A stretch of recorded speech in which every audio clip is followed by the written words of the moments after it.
Hi, everyone. Today I'm going to be discussing bipolar disorders. All right. So I need to share.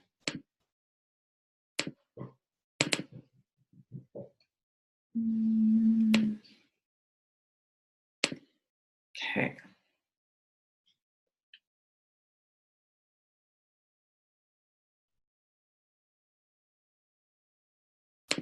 Hold on. All right. Okay, so we're going to be discussing bipolar disorders. Characteristics of bipolar disorders include manic episodes, hypomanic episodes, and major depressive episodes. Today we're going to be talking about bipolar 1, bipolar 2 disorder, cyclothymic disorder, and substance and medication-induced bipolar disorder, and other unspecified bipolar disorder. Okay, so first of all, we're going to talk a little bit about the different characteristics that you're going to see, starting with a manic episode. So the criteria for a manic episode is a period of abnormally and persistently elevated, expansive or irritable mood lasting at least a week, or any duration if hospitalization is necessary. During the mood disturbance, 3 or more of the following symptoms have persisted. 4 if the mood is only irritable and have been present to a significant degree. Inflated self-esteem and grandiosity, a decreased need for sleep, feeling rested after only 3 hours or so, more talkative than usual or pressure to keep talking, flight of ideas or subjective experience that thoughts are racing, distractibility, increase in goal-directed activity, excessive involvement in pleasurable activities that have a high potential for painful consequences. So going on buying sprees, having unsafe sexual indiscretions, or foolish business investments. And the symptoms do not meet the criteria for a mixed episode. And the mood disturbance is sufficiently severe to cause marked impairment in occupational functioning or in usual social activities or relationships with others, or to necessitate hospitalization to prevent harm to self or others, or if there are psychotic features, which is possible for mania. So basically imagine a person who's up for days at a time, engaging in creative projects, but they're not necessarily being productive, and they're just wild, they're out of control, they're having spending sprees, they're having sex, they're abusing substances, they're doing all sorts of things that are just not in character. And so let's talk about a hypomanic episode. So a hypomanic episode is basically a manic episode, but it's a lot less intense. So, they both require the presence of 3 of the following symptoms, including the increased self-esteem, grandiosity, and decreased need for sleep. They're more talkative, or racing thoughts, flight of ideas, distractibility, etc. But it leads to less impairment than a manic episode. So they don't experience the impairment in social or occupational functioning. They don't require hospitalization. They're not having psychosis. And they're not engaging in such risky behavior that it's threatening their relationships or their jobs. So someone with a hypomanic episode might stay up all night to work on a project. They may be irritated, they may be goal-directed, they may be creative, but they're not flying off the rails, so to speak. And let's talk about a major depressive episode. So a depressed mood or loss of interest or pleasure in daily activities for more than 2 weeks constitutes a depressive episode. And that is, the mood is a change from a baseline. It's impaired, the function's impaired, so it's hard to get through work, school, life. There are at least 5 out of 9 symptoms present every day. Depressed mood, irritability. So either the person looks tearful or they are saying that they're feeling that way. Decreased interest and pleasure in most activities most of the day. So anhedonia, which is what we discussed before in the psychosis chapter. Significant weight change or change in appetite, change in sleep. They're either not sleeping or they're sleeping too much. There's change in activity. They're either agitated and anxious, psychomotor agitation, or they're slowing down. They're not doing as much. They have fatigue or loss of energy, guilt and worthlessness, excessive inappropriate guilt. Concentration is diminished and they're having a hard time concentrating or making decisions. Then they're feeling suicidal. And this is not caused by another medical condition or medication. So, we can kind of look at bipolar disorders as two different poles. So mania being at one end of the pole and severe depression being at the other. And they kind of go back and forth between the poles. And hypomania is like the mild, moderate mania without the psychosis and life-altering decisions that could end up getting someone hospitalized. And then there's normal mood, that's baseline, and then mild to moderate depression and severe depression. So let's talk about bipolar 1 disorder.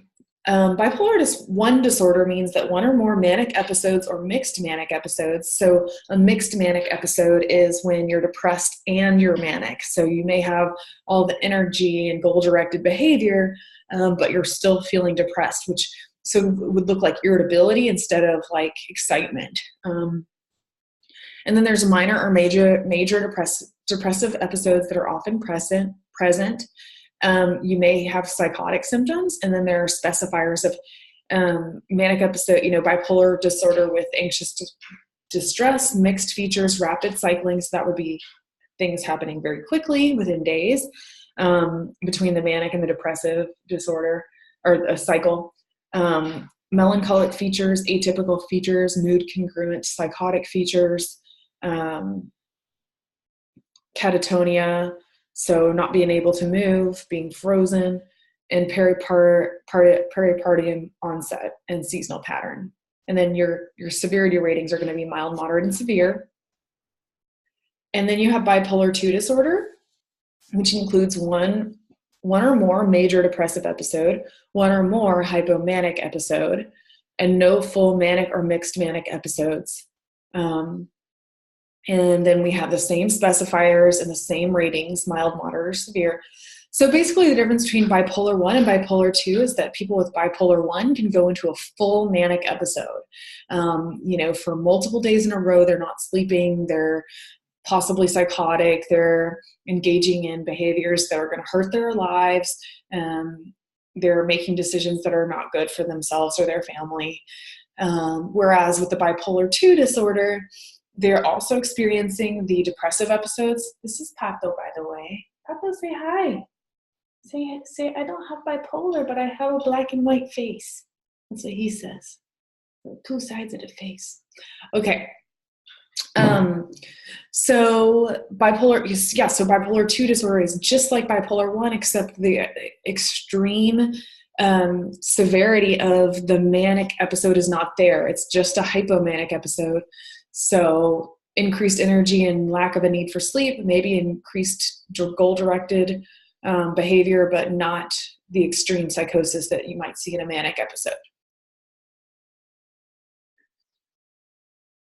And then there's cyclothymia. So for at least 2 years or one in children and adolescents, there are numerous periods with hypomanic symptoms that do not meet the criteria for hypomanic. So it's like less severe. And the criteria for major depressive, manic, or hypomanic episode have never been met. So basically, you can have, in cyclothymia, you can have some hypomanic symptoms or depressive symptoms that are close but not quite meeting the criteria. So you haven't had a full episode of either, but maybe you've had episodes of both, if that makes sense. And then there's unspecified bipolar and related disorder, and that's bipolar features that don't meet the criteria for any specific bipolar disorder. So because some of you are school counselors or working with children, you may want to take a look at this. So if you're wanting to see what mania might look like in a child or an adolescent, it might look like, but this also applies to adults, just some of these. It could be that there's euphoria, very happy, very silly, giddy, expansive. Their mood is out of the blue, or an inappropriate reaction to external events. Irritability, so they're energized, raging, irritable, and having inappropriate reactions to events. And an inflated self-esteem, so believes talking or acting as if he or she is considerably better, or something has or at something, or has special powers or abilities despite clear evidence to the contrary. So a child might be an example might be a child believes and tell others that they're able to fly. And for irritability, a child flies into a 20-minute rage because they have a substitute teacher, or a child laughs hysterically for 30 minutes after a mildly funny comment because they're euphoric. So manic symptoms continued would be a decreased need for sleep. So they're not falling asleep at night, and they're still feeling rested and energized. They are, they have increased speech. They're talking a lot. And they have a flight of ideas or racing thoughts. They're distractible. They are increased in goal-related activity. So they're hyper-focused on making friends, engaging in multiple projects or hobbies, or in sexual encounters, or a striking increase in duration of energy, and excessive involvement in pleasurable or dangerous activities, like drugs or alcohol. So this is an account of a teenager who says, "Life feels like it's supercharged with possibility. Ordinary activities are extraordinary. I become the Energizer Bunny on a supercharger. Why does everybody else need so much sleep, I wonder? Hours pass like minutes, minutes like seconds. If I sleep, it is briefly, and I awake refreshed, thinking this is going to be the best day of my life." So not normal. But it is worth noting that a lot of people do not want to seek treatment because they very much enjoy their manic episodes or their hypomanic episodes because they are euphoric, goal-directed. They feel alive and invigorated. And then, if you're looking at major depressive symptoms that could be present at school, some of those could be depressed mood, looking at seeing the child is sad or irritable for an extended period of time. They've lost interest in the activities that they used to be involved in, or they say they're feeling bored or not finding things fun anymore, and significant weight loss or appetite increase or decrease. If they're sleeping in class, or still feeling tired after a lot of sleep, they look restless or slowed down, or they complain of feeling tired all the time. They may show low self-esteem or feelings of worthlessness or excessive guilt, thinking and saying more negative than positive things about themselves, or feeling extremely bad about things that one has done or not done. So another common thing is that after a manic episode, people start to feel really regretful about maybe some of the behaviors they engaged in during a manic episode. And because they're in a depressive episode, they will feel extremely bad about those things, and probably more bad than they even should. And then diminished ability to think or concentrate, or indecisiveness, is increased inattentiveness and difficulty stringing thoughts together or making choices. Negative thoughts or statements about the future, and thoughts of death. There is a rapid cycling specifier for all of these. For bipolar 1 and for bipolar 2. So that means that they have 4 or more mood episodes, meaning major depressive, manic, mixed, or hypomanic per 12 months, and may occur in any order or combination, must be demarcated by a period of full remission or a switch to an episode of the opposite polarity.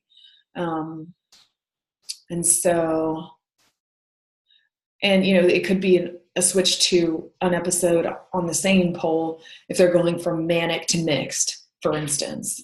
And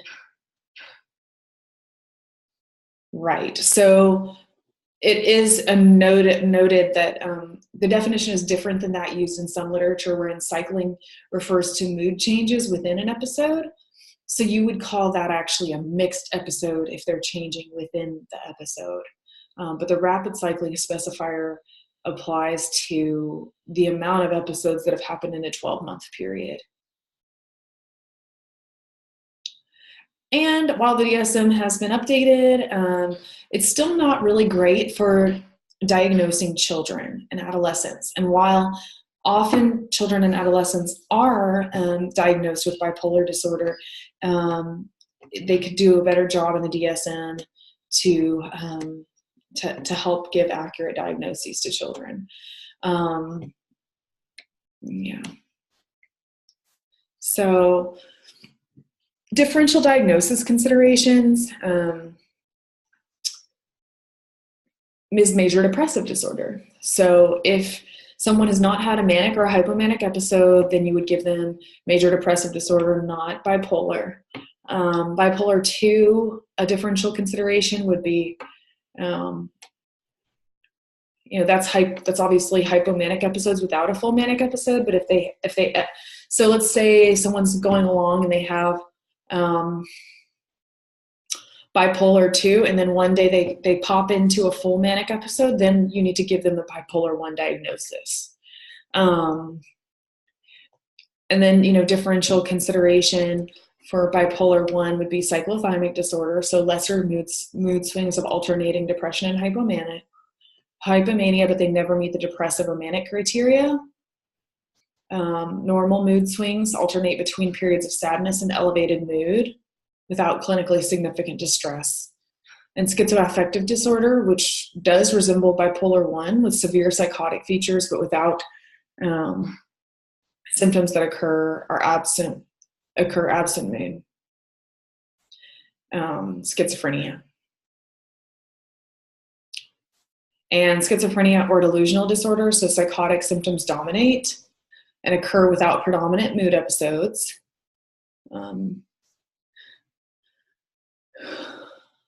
Or substance-induced. So if they're on, let's say, ADHD medication, maybe they've been given an ADHD diagnosis and they've been on ADHD medication and it looks a little bit like a manic episode, and that could be a result of the ADHD medication. For bipolar 2, some differential diagnosis options include major depressive disorder, bipolar 1, cyclothymic, normal mood swings, substance-induced bipolar disorder, and ADHD. So obviously, you're not going to give someone major depressive disorder if they are having hypomanic episodes. If there's one manic episode, then they have bipolar 1, not bipolar 2. The cyclothymic disorder, obviously they're not meeting the full criteria for bipolar 2. You want to rule out normal mood swings, substance-induced bipolar disorder, sometimes cocaine, antidepressants, again, ADHD medication or stimulants. And,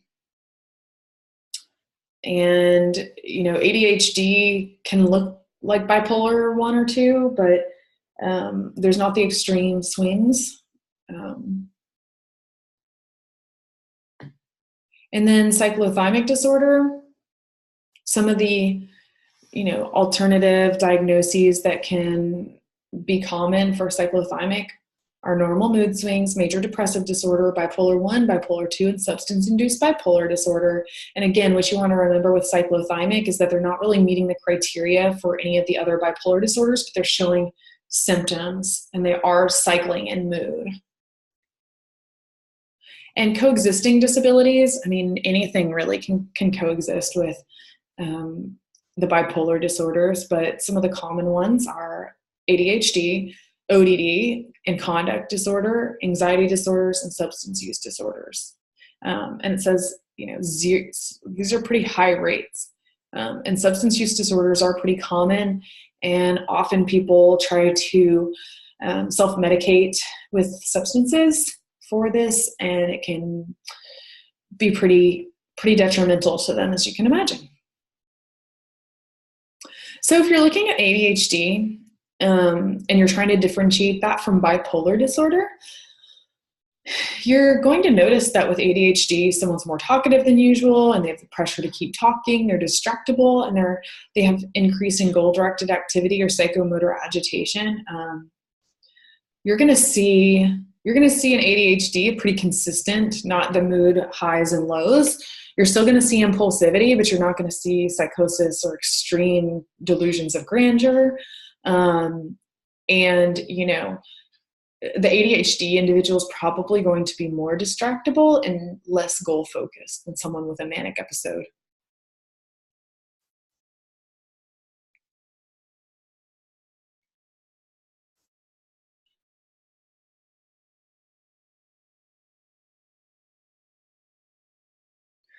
So treatment really is mostly about getting them to a medical doctor to get the right kind of medication. So for bipolar 1 and bipolar 2 especially, you're going to encourage medication compliance. It's also about regulating schedules and making sure that it's very predictable. And so for therapy, you can do psychoeducation. So the more that they know about their diagnosis, the better they can manage it, and they understand the importance of taking their medication and all those different things. Family interventions include, just helping structure the environment and life and expectations. Multifamily groups can be, support groups and information. CBT can help. The Rainbow program really is about complying with medication and structure. Interpersonal and social rhythm therapy and schema-focused therapy are all used in treatment for bipolar disorders. And if you're working in a school, you really want to recognize the educational implications that can come from working with children who might be suffering from bipolar-related disorders. And some of the things that it can affect are grade retention, learning disabilities, special ed, required tutoring. So an adolescent onset can cause significant disruptions. Before onset, things can be going really well, and then after onset, there can be significant difficulties. And school-based interventions include building and maintaining and educate the school-based team. So letting people know what's going on with the person and helping them understand so that they can best accommodate the child and have an understanding of what the child's going through. Prioritize IEP goals or 504. Provide a predictable, positive, and classroom environment. Be aware of and manage medication side effects. So if you know that a kid's taking medicine in the morning and at the afternoon, you might want to remind them to take a snack or drink some water, whatever it might be. Or understand that maybe they do have some side effects and that they might need to put their head down or take a break or something. You want to help them develop social skills, and you want to be prepared for those episodes of intense emotion and consider alternatives to regular classroom if it's really extreme and unmanaged. And those are references. And that's kind of all I have for you today. If you have questions, I think the biggest things that I want you to take away is that with bipolar 1, there's a manic episode. And the manic episode can include psychosis, reckless behavior, impulsivity, increased energy, and a lack of sleep, and grandiose delusions or thoughts. And then the height, so that's bipolar 1. And of course, they have the depressive episodes mixed in as well. And you can have a mixed episode with both. So then you have bipolar 2, and bipolar 2 means that you have depressive episodes and you also have hypomanic episodes. And hypomanic episodes are very similar to manic episodes, whereby the person experiences self-esteem, increased energy, maybe restlessness, racing thoughts, but they're not engaging in as dangerous, reckless, and impulsive behavior that's going to affect them in their relationships, occupational and social functioning. So that's the difference there. And then cyclothymia is, the mood swings, but they don't quite hit the criteria for a manic episode, and then or a hypomanic episode. And then let's see, what else do you have? Rapid cycling. So you've got your rapid cycling, which includes 4 or more episodes within a 12-month period, and that can include a mixed episode. All right, if you have any questions, just let me know. I've got some videos that in the module as well that I'd like you to take a look at, so you can kind of get a better idea of what it's like to be a person suffering with bipolar disorder. Thank you, and have a good day.